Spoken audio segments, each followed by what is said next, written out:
Hey everybody, this is Calvin Waite. I trade crypto for a living. I'm not a registered or licensed financial advisor, planner, or broker, so nothing on this channel should be taken as a recommendation to buy or sell. I also trade all of these things, so I probably have a vested interest in there. But there's plenty of entertainment value and lots of education, so this will be awesome.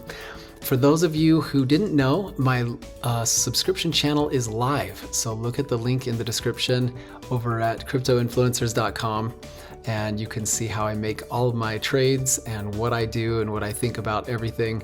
This channel is for more hypothetical and looking at trends, and the other one is for actual trading, so you might be interested in that. Well, sometimes it's nice to zoom out and see how far you've come. You really have to think about this. We're at 19,000 and we were at 70,000 in November. It's been a full year of pretty much downside.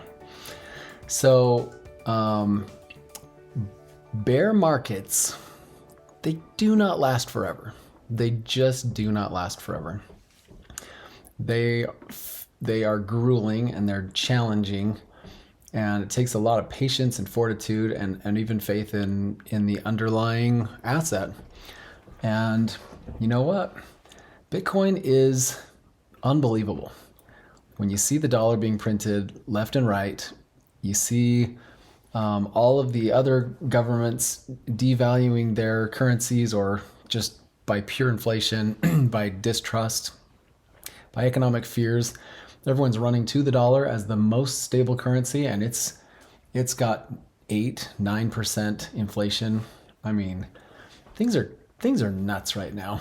And I know that the broad market sells Bitcoin when economic necessity, people are needing money or whatever, but it's just it is the solution to irresponsible fiscal policy. Like, Bitcoin was built in the 2008 financial crisis because governments were paying and buying off. They were bailing out companies, and the whole bank's too big to fail, and all the corruption that is so visible. And here's the perfect form of money. It's completely transparent. You know exactly how many there are. The inflation rate is on a schedule, so there are no people in the back rooms deciding these things. It's just, we know what the underlying is, and we know that it's more sound than the dollar. Why should it lose against the dollar forever? It just can't. So anyway, little rant for you. But I have to point out, yesterday's close was another hammer doji. I mean, it wasn't a doji, it was a hammer, bullish hammer formation. And so we have two of these now. We have two on either side of our low that isn't a swing low, because we need highs on the other side of this high to make this a swing low. But two on both sides. We've had 4 days now of increasing support on the downside. This is so ripe for a little bit of a turnaround. How big of a turnaround? I'm not sure. Yesterday on the Pro channel, I moved our downward resistance by just a little bit. I had it on the tip of here, but really this is the line, because we have so much more action on this line. And so we are entering a bit of a triangle here. The triangle resolves October 6th, and we're getting right there. But honestly, I don't even know if this could be just a big nothing burger, because we kind of broke it once, and we're just due for a swing. And proof of that is that Bitcoin and Ethereum, they generally go in tandem. And look what Ethereum's doing. We had a bounce off of the 200. This is absolute perfection. And yesterday's close is a doji. This is a dragonfly doji.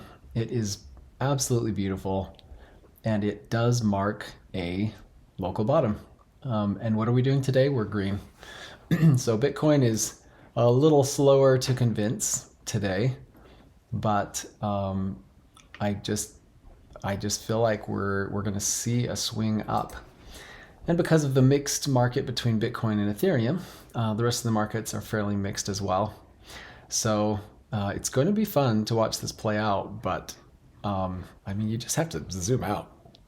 I mean, we're in a crazy good place for markets to recover. This was a little bit of an overexuberance because we were down so low and there was a lot of excitement about the merge and everything.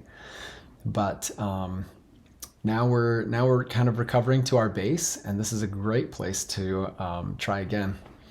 I do notice a line, so I'll go ahead and draw it here. There's one right here at the top of this candle that goes right through here. And I will fix the settings on this. Extend right. Okay. So yeah, there is a downward, and that's it right there.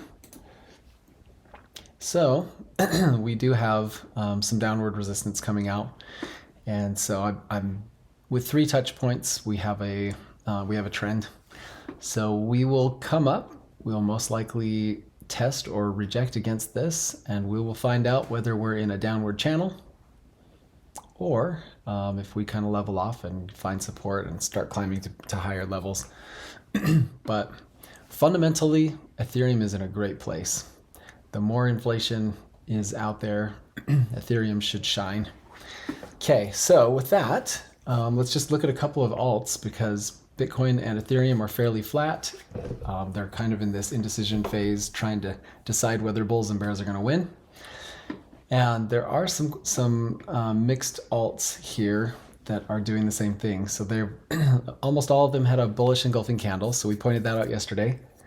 And now the rest of the market is sort of mixed, but there are some that are bouncing pretty intensely, which is really cool. First of all, Sheeb has had a pretty decent day, and it's fun to see these things. I drew this line quite a while ago, just showing where the level was, and look at exactly where we've rejected intraday today. Like, it's absolutely on this line. It's exactly on this line. There is a rhyme and reason to a lot of things in the market. I know it feels like complete. It feels like everything's just out of control, but there's a rhyme and reason for everything, and this is pretty textbook. Things that happen like this, they're not that uncommon when you start looking for them. Link is looking really nice. It is above the 50. So we've had a lot of zigzags here. So this is one worth zooming out on.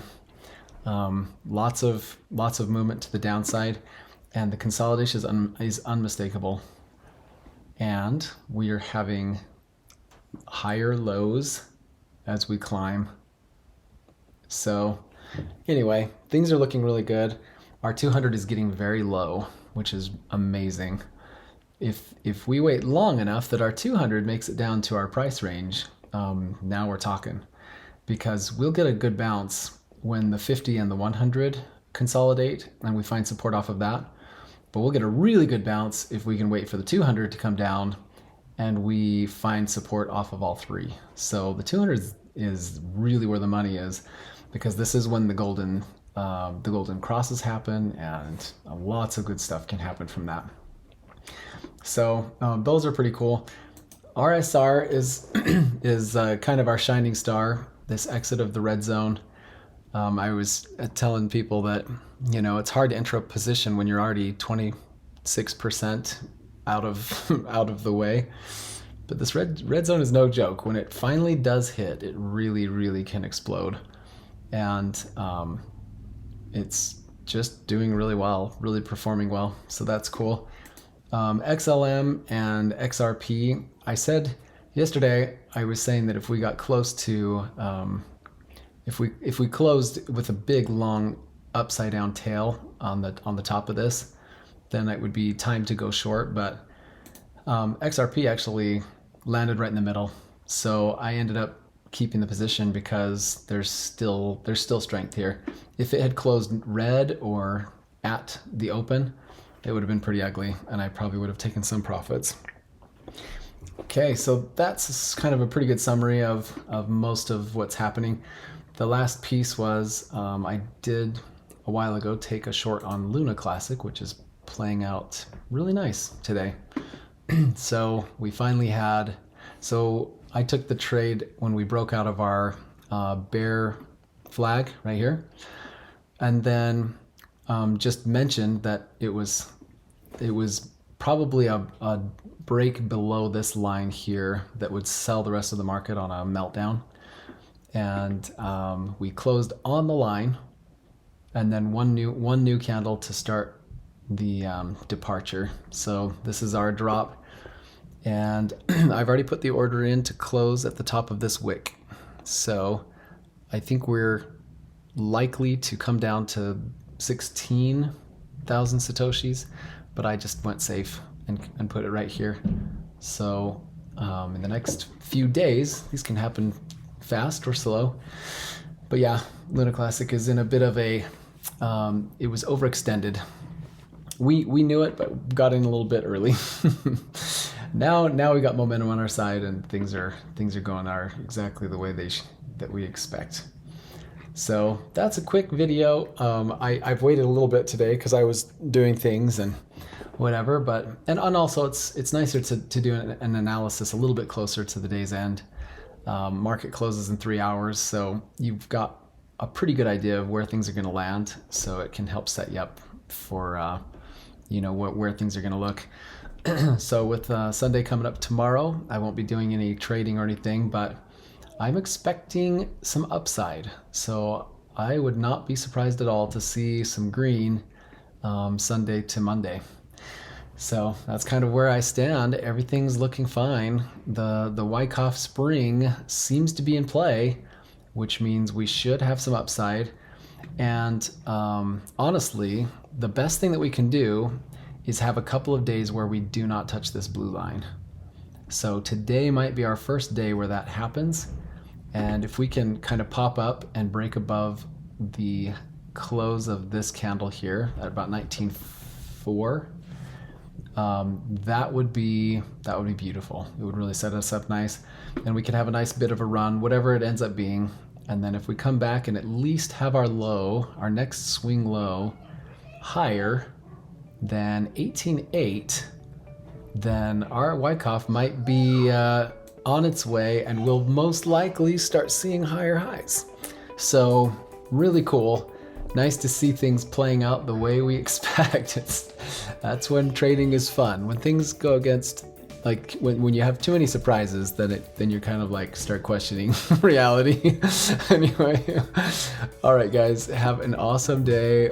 I hope you enjoy your weekend. We'll catch you back Monday. Thanks for making it to the end of my video. Make sure you keep those trades small. Don't force a trade. Don't get impatient.